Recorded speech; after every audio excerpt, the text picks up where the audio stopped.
हाय दोस्तों। कल जो क्लास चली थी हिंदी की सामान्य हिंदी, उसका जो लास्ट टॉपिक था पुरुष स्वरों की संख्या कितनी होती है? 8। 8 कौन कौन से होते हैं? एक तो ए और 7 दीर्घ स्वर, वे होते हैं पुरुष स्वर। कितनी संख्या थी? 8। उसके बाद जो आज का टॉपिक है ना, आज का जो टॉपिक है नेक्स्ट, वो है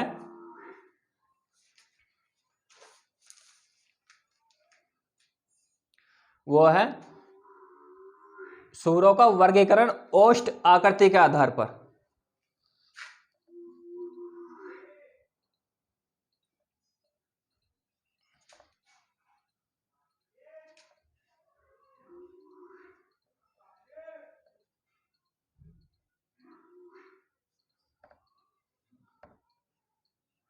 आज का जो नया टॉपिक है वो है स्वरों का वर्गीकरण ओष्ठ आकृति के आधार पर।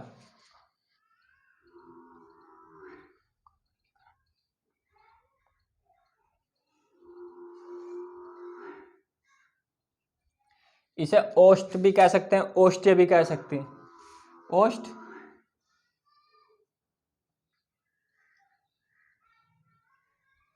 आकृति के आधार पर।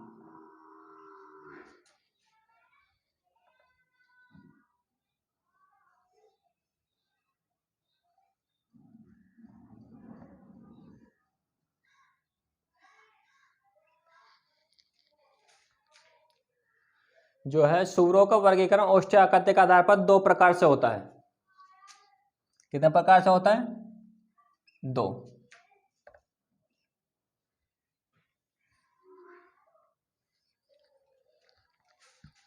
एक तो है वृत्ताकार या वृत्तमुखी।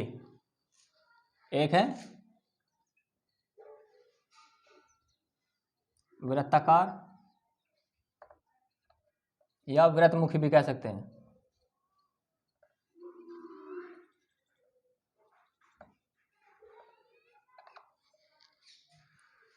दूसरा है अवृत्ताकार या अवृत्तमुखी।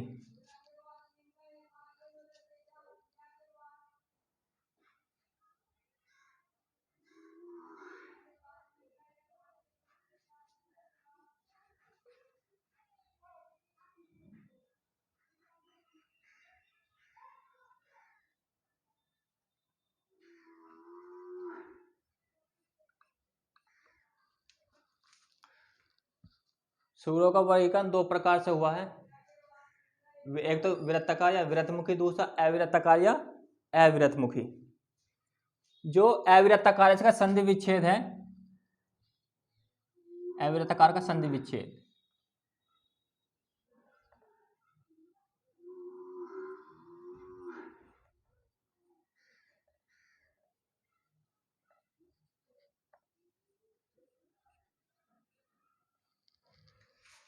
इसका संधि विच्छेद वृत्त प्लस आकार, दो भागों में टूटेगा। वृत्त प्लस आकार।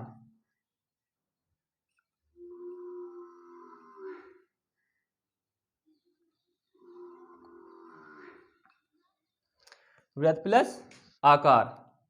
जो वृत्ताकार है इसका मतलब क्या होता है? वृत्ताकार या वृत्तमुखी का मतलब क्या होता है? परिभाषा।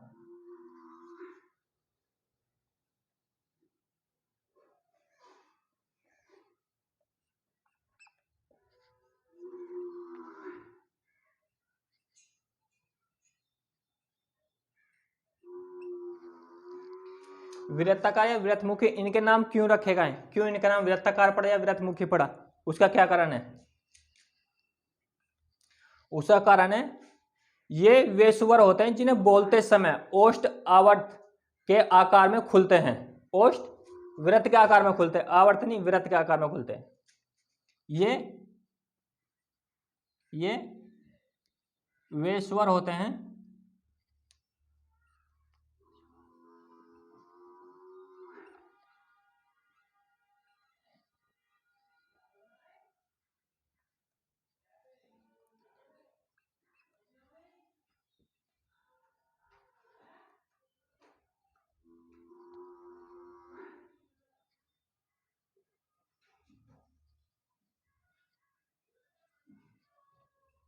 जिन्हें बोलते समय, ये वे स्वर होते हैं जिन्हें बोलते समय ओष्ठ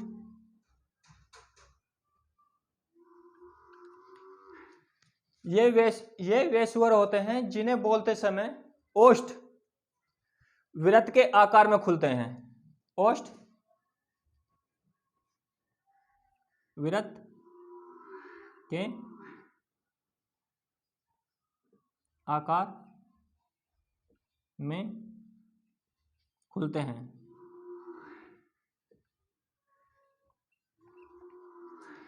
एग्जाम में वृत्ताकार या वृत्तमुखी की परिभाषा ही पूछ लेते हैं, इसकी ये परिभाषा इसे याद करके रखना।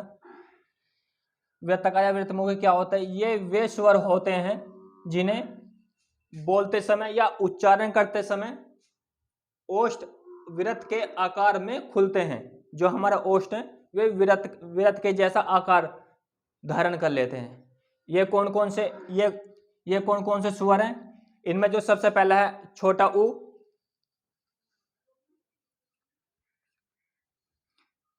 बड़ा ऊ, पहले नंबर पे छोटा ऊ, फिर बड़ा ऊ, उसके नंबर पे इसके बाद है ओ, फिर इसके बाद है और औ। ये 4 स्वर हैं जिन्हें बोलते समय हमारे ओठ वृत्त के आकार में खुलते हैं। इनकी संख्या कितनी है? 4।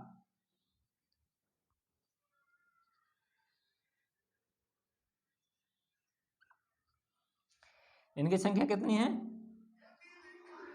4।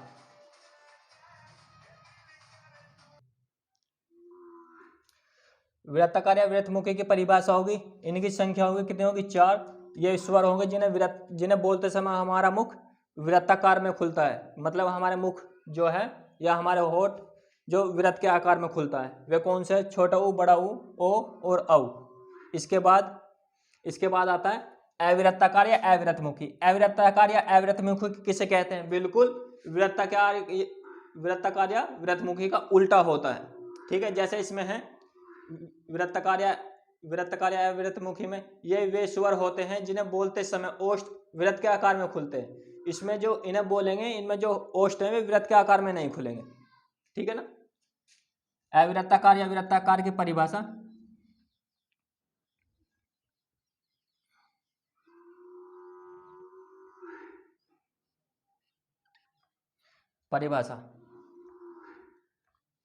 इसकी परिभाषा क्या है? इस परिभाषा की बिल्कुल उल्टी है। वो है वृत्त के आकार में ओष्ठ नहीं खुलते। इसमें ये वे स्वर होते हैं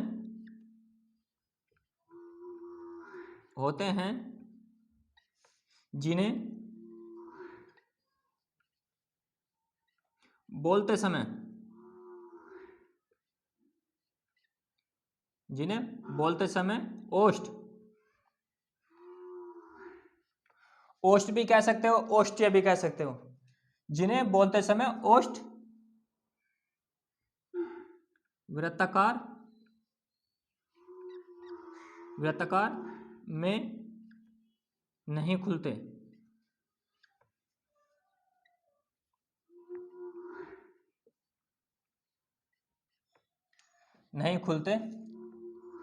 हमारे पास कितने स्वर है? 11 स्वर है।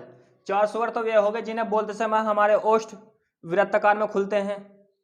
और इनसे जो अलग हैं, जो बचे कितने बचे? 7 कौन से हो गए? वे हो गए जो जिन्हें बोलते समय हमारे ओष्ठ वृत्ताकार में नहीं खुलते। ये कौन कौन से हैं? इनकी संख्या है 7।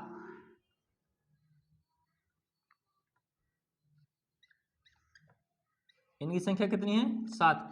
एग्जाम में अवृत्ताकार या अवृत्तमुखी की संख्या भी पूछ लेता कितने होते हैं। ठीक है ना। ये कौन कौन से हैं?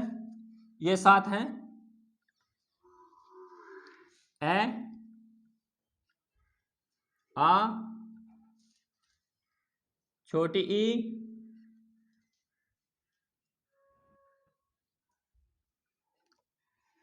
बड़ी ई।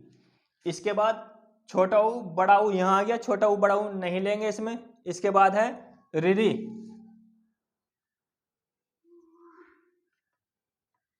ठीक। रिरी के बाद है ए पे डी,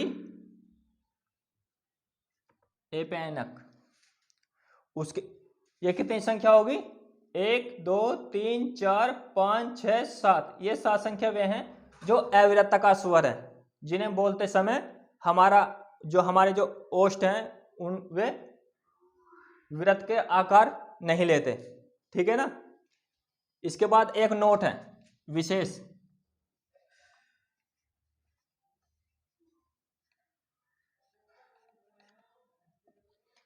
एक नोट डाल के लिख लो। विदेशी सुअर एक है,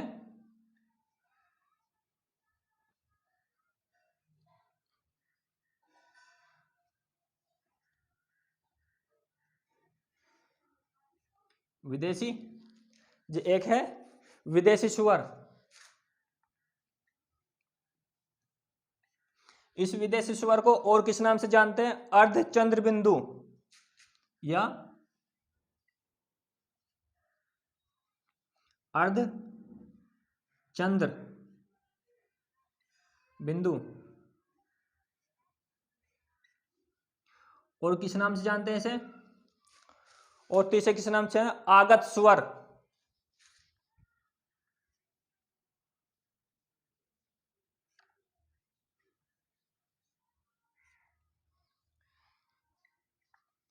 इसके बाद और किस नाम से जानते हैं इसे? मेहमान स्वर। इसे मेहमान स्वर भी बोलते हैं।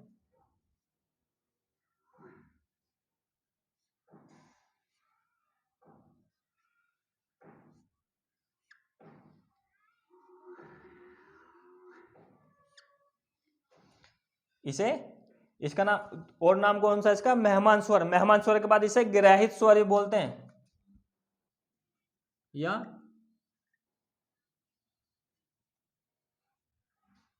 ग्राहित स्वर। ग्राहित स्वर के इसे ये जो विदेश स्वर होगा, अर्धचंद्र बिंदु स्वर होगा, आगत स्वर होगा, मेहमान स्वर होगा, ग्राहित स्वर होगा, ये कौन सा है? ये है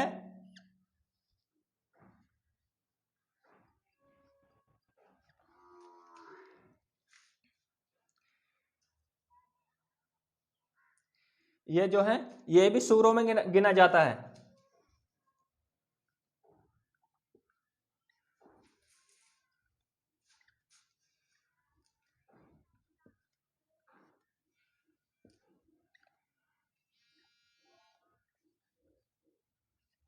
गिना जाता है, माना जाता है।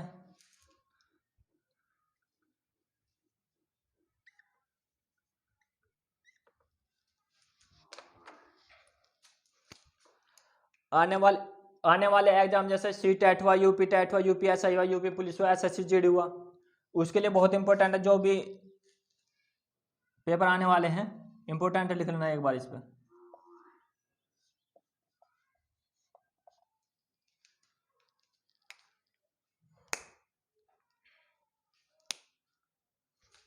एक बार सभी अपने अपने रजिस्टर में या स्क्रीनशॉट ले लीजिए। सभी ने अपने रजिस्टर में डाल लिया, स्क्रीनशॉट ले। तो एक बार इंपॉर्टेंट बताता हूँ कहाँ से इंपॉर्टेंट है। सुरों का वर्गीकरण ओष्ठ के आधार पर दो प्रकार का होता है। एक तो वृत्ताकार है, इस वृत्ताकार को क्या बोलते हैं? वृत्तमुखी। एक हो गया अवृत्ताकार या अवृत्तमुखी। वृत्ताकार वो होते हैं जिन सुरों को बोलते समय हमारे ओष्ठ वृत्त के आकार में खुलते हैं, वे वृत्ताकार। जिन्हें बोलते समय हमारे ओष्ठ वृत्त के आकार में नहीं खुलते, वे अवृत्ताकार। इनकी संख्या वृत्ताकार सुरों की संख्या 4 होती है। ये इंपॉर्टेंट है, इनकी संख्या कितनी होती है और ये कौन कौन से होते हैं, ये इंपॉर्टेंट है। ये भी इंपॉर्टेंट है, अवृत्ताकार सुरों की संख्या कितनी होती है और इनकी संख्या क्या क्या होती है। ये एग्जाम में आ जाता है। UP TET, C TET, UP police से यूपीएसआई में इससे संबंधित क्वेश्चन पूछे जाते हैं। एक होगा ये नोट डलवाया था कि विदेशी स्वर, अधिचंद बिंदु स्वर, आगत स्वर, मेहमान स्वर, ग्राह्य स्वर कौन सा होता है? ये ओ होता है। ये भी सुरों में गिना जाता है। ठीक है ना। अगर पूछ लिया जाए निम्नलिखित में से कौन सा स्वर व्यंजनों में वो कौन सा स्वर मेहमान स्वर है या विदेशी स्वर है, आगत स्वर है या ग्राह्य स्वर है, वो हो गया ओ। ठीक है ना। इसके बाद दूसरा टॉपिक है इसके बाद दूसरा टॉपिक है सूरों का वर्गीकरण जीव की क्रियाशीलता के आधार पर। सूरों का वर्गीकरण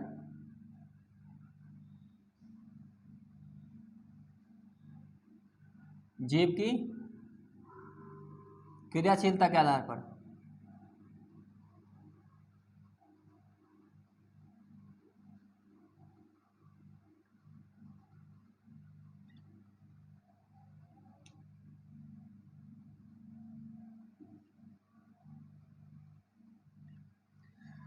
अब जो सूरों का वर्गीकरण होगा हमारी जो जीव है उसकी क्रियाशीलता के आधार पर, वो कितने प्रकार का होता है? 3।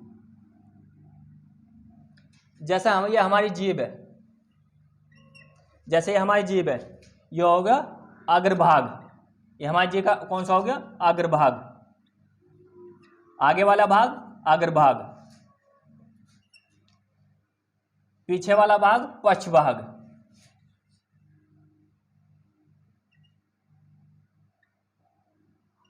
और ये जो बीच में बचा ये मध्य भाग।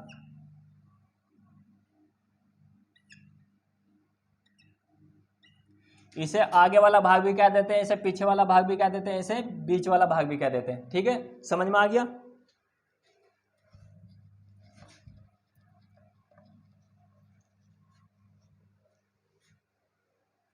कितने प्रकार के होते हैं? 3 प्रकार के। पहला प्रकार है अग्रस्वर।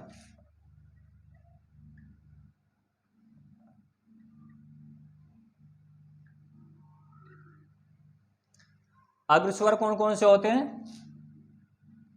ई, बड़ी ई, इसके बाद ए, इसके बाद बड़ा ए, उसके बाद क्या आता है? रिरी।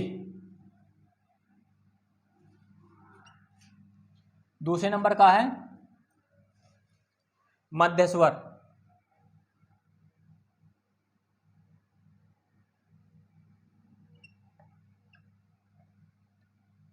ये मध्यस्वर कौन सा होता है? ए। अगर हम इन्हें छोटी ई, बड़ी ई, ए, रिरी, अगर हम इन्हें बोल कर देखेंगे तो हमारी जीभ का जो अग्रभाग है ना, अग्रभाग, वो काम करता है। मध्यस्वर कौन सा होता है? ए को अगर हम बोलेंगे तो हमारी जीभ का जो मध्य भाग है वो काम करता है। बोल कर देखो ए। और तीसरे नंबर का है पक्ष भाग, पक्ष स्वर।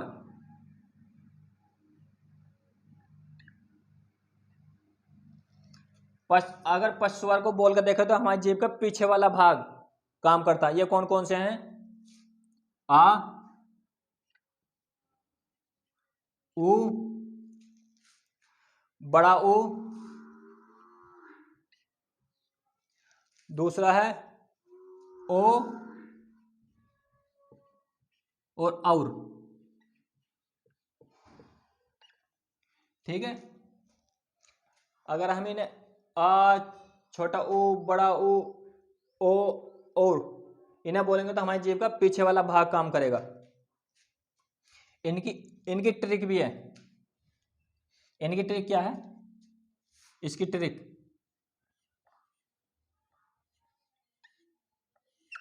इसकी ट्रिक क्या है? पक्ष स्वर वे होते हैं जिनमें 3 इकाई बनी हो। ये बनी हो 3 इकाई, ऐसे याद करते हैं। पक्ष स्वर कौन से नंबर पर आ? तीसरे नंबर पे। इन्हें याद करने की ट्रिक है, जितने भी पक्ष स्वर होंगे उनमें 3 इकाई बनाई हो रही होगी। जैसे ये है 3 इकाई, देखे ये 3 इकाई होगी, एक ये 3 का हो गया, इसमें 3 का होगा, इसमें भी आपको 3 का नजर आ रहा होगा, इसमें भी 3 का नजर आ रहा होगा। ठीक है ना, ये इसकी ट्रिक है। ठीक है ना, मध्य स्वर में आप याद रखेंगे कि निखालिस एक ही होता है, ए। इसे याद रखना है कि ए ही एक मध्य स्वर होता है। और जो इन दोनों से अलग है वे कौन से में होते हैं? अग्र स्वर में। इसकी क्या ट्रिक है? इसकी क्या ट्रिक है? अब यो है पहला भाग।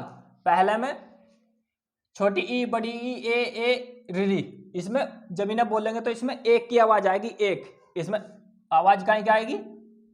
एक की। जैसे ई बोले उसमें एक की आवाज आ रही है, बड़ी ई, इसमें एक की आवाज आ रही है। ए पे डी में एक की आवाज आ रही है। ए से एनक में एक की आवाज, री में एक की आवाज आ रही है। इसकी क्या ट्रिक है? एक। ठीक है, रजिस्टर में ताल लीजिए अपने सभी ने ताली अपने रजिस्टर में। समझ में आ गया? कोई डाउट तो नहीं है? इसमें जो एक इंपॉर्टेंट है ना, इसमें इंपॉर्टेंट है क्या, ये मध्य स्वर बूझ लेता है। मध्य स्वर, मध्य स्वर बूझ लेता है कि मध्य स्वर कौन सा है। स्वरों के वर्गीकरण में जीव की क्रियाशीलता के आधार पर कि मध्य स्वर कौन सा है। ठीक है ना, ये सी टेट में बहुत आता है, यूपी टेट, इनमें बहुत आता है। ठीक है ना, ध्यान कर लेना। अगला जो टॉपिक है वो है स्वरों का वर्गीकरण। इससे जो अगला टॉपिक है वो है स्वरों का वर्गीकरण तालु की स्थिति के आधार पर। कौन सा टॉपिक है? स्वरों का वर्गीकरण तालु की स्थिति के आधार पर।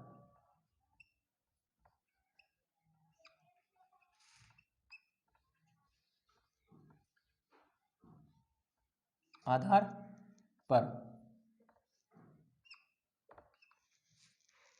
ये कितने प्रकार का होता है? ये होता है 4 प्रकार का। तालु किसे कहते हैं? तालु कहते हैं जो हमारी जीभ है ना, हमारी जीभ है उसके ऊपर वाले भाग को, उसके ऊपर वाले भाग को। तालु कौन सा होता है? हमारी जो जीभ है ना उसके ऊपर वाले भाग को, उसे कहते हैं तालु। अब देखिए पहला नंबर कौन सा है? पहला नंबर है सविरत। पहला नंबर है संविरत, संविरत स्वर।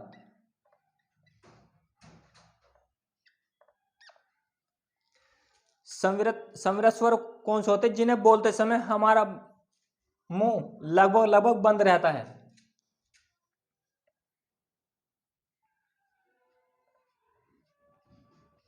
जिन्हें बोलते समय, इसमें लिख लेना जिन सुरों को बोलते समय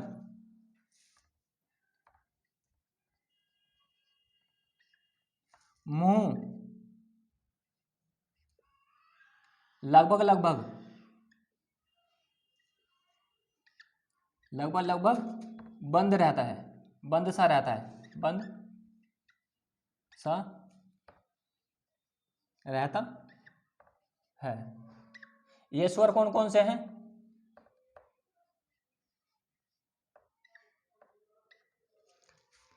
ये स्वर आपके छोटे ई, बड़े ई, छोटा ऊ, बड़ा ऊ, री।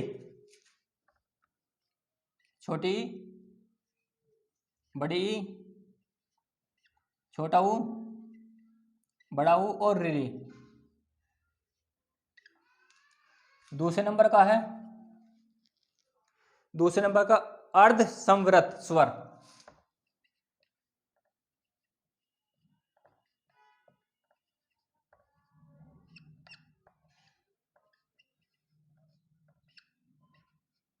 जो अर्ध संवृत स्वर किससे बना है? वो संवृत स्वर से बना है। अगर इसमें लगभग हमारा मुंह लगभग लगभग बंद सा रहता है, इसमें जो है अर्ध संवृत में हमारा मुंह आधा खुला हुआ होता है। इन सुरों में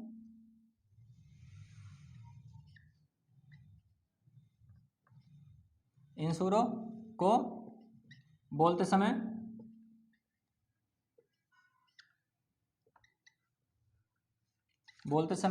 मुंह आधा खुला रहता है। आधा खुला नहीं, आधा बंद कह दो या आधा खुला हुआ कह दो, आधा बंद रहता है, आधा बंद रहता है। इनकी डेफिनेशन ही बूझ लेता है, इनकी डेफिनेशन साथ के साथ लिखवा रहा हूं। इनकी ये कौन से हैं? ये स्वर कौन से हैं? इनकी संख्या भी याद रखनी है। जैसे संख्या, इसकी कितनी संख्या? 1 2 3 4 5। ये कौन कौन से होते हैं? ये होते हैं ए और ओ, ए और ओ। इनकी संख्या कितनी होती है? 2। तीसरे नंबर का है, तीसरे नंबर का विवृत स्वर।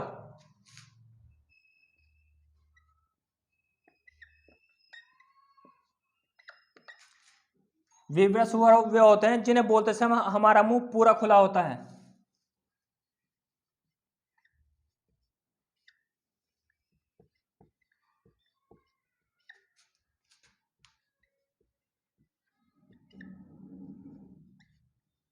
मुंह खुला रहता है।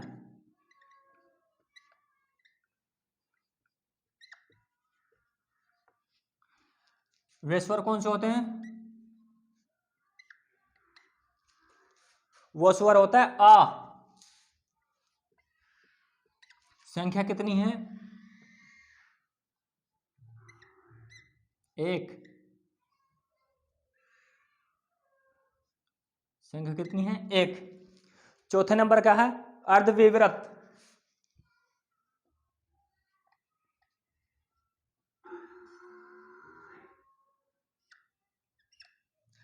अर्धविवृत किससे बना है? विवृत से बना है। इसका क्या मतलब है? इस इन सुरों को बोलते समय हमारा मुंह आधा खुला रहता है।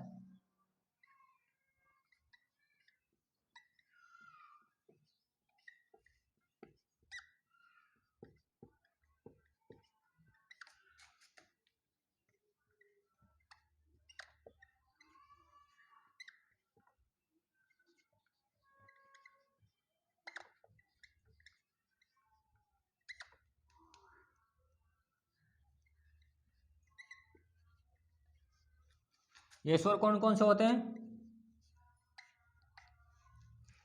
ये स्वर होते हैं ए ओ। ए और ओ। ठीक है, इनकी संख्या कितनी होती है? 7। एक बार इसे पूरे को ताल लीजिए, स्क्रीनशॉट ले लीजिए। सभी ने ताल लिया, स्क्रीनशॉट ले लिया। किसी कोई डाउट, किसी कुछ पूछना हो तो एक बार मैं समझा देता हूँ। ये जो सूरों का वर्गीकरण है ये तालुका के आधार पर है, तालु की स्थिति के आधार पर। कितने प्रकार का होता है? 4 प्रकार का होता है। संविवृत होते हैं जिन्हें बोलते समय हमारा मुंह लगभग बंद सा रहता है। संविवृत स्वर कौन से होते हैं? जिन्हें बोलते समय हमारा मुंह लगभग बंद सा होता है। जैसे बोल के देखो, ई उ री री, इसमें हमारा मुंह लगभग बंद सा होता है। इनकी संख्या कितनी होती है? 5। इन सुर इन्हें बोझ भी लेता है, ये इंपोर्टेंट। इनकी संख्या भी इंपोर्टेंट है। जिन्हें मैं घेरे में करूंगा ये सब इंपोर्टेंट है। ऑप्शन देकर बोझ लेता है इनमें कौन सा संविवृत स्वर है। ठीक है ना। अर्ध संविवृत स्वर किससे बना है? संविवृत स्वर से बना है। ये स्वर कौन से होते हैं? इन स्वरों को बोलते समय हमारा मुंह आधा बंद रहता है। जब ये स्वर कौन से जिन्हें बोलते समय हमारा मुंह आधा बंद रहता है? ये कौन कौन से स्वर है? ये भी इंपोर्टेंट है, इनकी संख्या भी इंपोर्टेंट है। इनकी संख्या कितनी है? 2। बोल कर देखे, ए ओ, इसमें हमारा मुंह आधा बंद रहता है। तीसरे नंबर का है विवृत स्वर, जिन्हें बोलते समय हमारा मुंह खुला रहता है। जिन्हें बोलते समय हमारा मुंह खुला रहता है, वो कौन सा स्वर है? वो है आ। बोल कर देखो, आ, उसमें हमारा मुंह खुला रहता है, बंद नहीं होता। उसकी संख्या कितनी है? 1। कौन सा स्वर है, कितनी संख्या है, ये सब इंपोर्टेंट है। सीटेट यूपीटेट, जो सीटेट का एग्जाम आ रहा है, यूपीटेट का एग्जाम, उसके लिए उसके हिसाब से भी ये हिंदी क्लास इंपॉर्टेंट है। और यूपी पुलिस या यूपी एसआई के लिए और एसएससी जीडी के लिए भी इंपॉर्टेंट है। और जो भी जितनी परीक्षा आरओ के लिए सभी के लिए है हिंदी तो। पर जो भी ज़्यादा क्वेश्चन इसमें अब सीटेट यूपीटेट उस हिसाब से ज़्यादा क्वेश्चन आते हैं। ठीक है ना। अर्ध विवृत किसे कहते हैं? जिन स्वरों को बोलते समय हमारा मुंह आधा खुला रहता है। वे कौन से स्वर होते हैं? वे होते हैं ए ओ। इनकी संख्या कितनी होती है? इनकी संख्या होती है, सॉरी यहां से एक बार करेक्शन कर लेना, मैंने संख्या 7 लिख देता है। इनकी संख्या कितनी होती है? 3। ठीक है। सबकी समझ में आ गया, कोई डाउट नहीं? ठीक है, उतार ले सभी ने रजिस्टर में। ये भी इम्पोर्टेंट है, ये भी इम्पोर्टेंट है, ये भी इम्पोर्टेंट है और ये भी इम्पोर्टेंट है, इन्हें लिख लेना अपनी कॉपी पे। भाइयों और बहनों, आज की क्लास बस यहीं समाप्त होती है। अगर ये वीडियो आपको अच्छी लगी हो तो लाइक एंड सब्सक्राइब कर देना और इसे ज़्यादा से ज़्यादा शेयर कर देना। जो भाई यूपी टेट या सी टेट या यूपी एसआई या एसएससी जीडी की एग्ज़ाम की तैयारी कर रहा है, इस वीडियो को ज़्यादा से ज़्यादा शेयर करना, जैसे कि उसके पास वीडियो पहुँचे और वो इस चीज़ का फ़ायदा उठाकर अपना सिलेक्शन पक्का कर ले। ओके, धन्यवाद।